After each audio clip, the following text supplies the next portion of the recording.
ভোগালী বিহুৰ বহুত শুভকামনা জনাই আজি মই মোৰ মিনি ভ্লগটো আৰম্ভ কৰি দিলোঁ। আজি হৈছে উৰুকা আৰু আমি ভাবিছোঁ উৰুকা দিনতে খাম কাৰণ ইমান বেছি ঠাণ্ডা পৰিছে নহয়নে বাৰু। আজি ৰাতি পুৱাই এখেতে গৈছিল তামৰেঙা বিললৈ আৰু তাৰ পৰা মাছটো আনিছে আজি আৰু লগতে অকণমান শাক আনিছে। শাকখিনিও মানে আজি ফাৰ্ষ্ট টাইম খাম। এইবিধ শাক আপোনালোকে জানে নিশ্চয় কি শাক আৰু এইবিধ হেনো খেচাৰী শাক বুলি কয়। আপোনালোকৰ তাত কি বুলি কয় জনাবচোন। এইবাৰ ঠাণ্ডাও ইমান বেছি পৰিছে নহয়নে বাৰু। আপোনালোকৰ তাতো ঠাণ্ডা নে জনাবচোন কমেণ্ট এটা কৰি।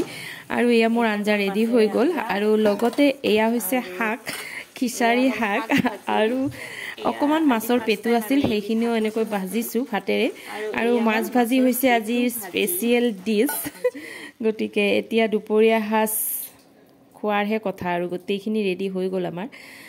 গতিকে আকৌ এবাৰ আপোনালোক আটাইকে ভোগালী বিহুৰ বহুত শুভকামনা জনাই আজিৰ ভিডিঅ'টো ইমানেই। এইবাৰ আকৌ মই ব্যস্ত হ'ম পিঠা বনোৱাত। গতিকে আজিলৈ আহিলোঁ, আকৌ আহি আপোনালোকৰ মাজলৈ নতুন এটা ভিডিঅ' লৈ। Bye bye.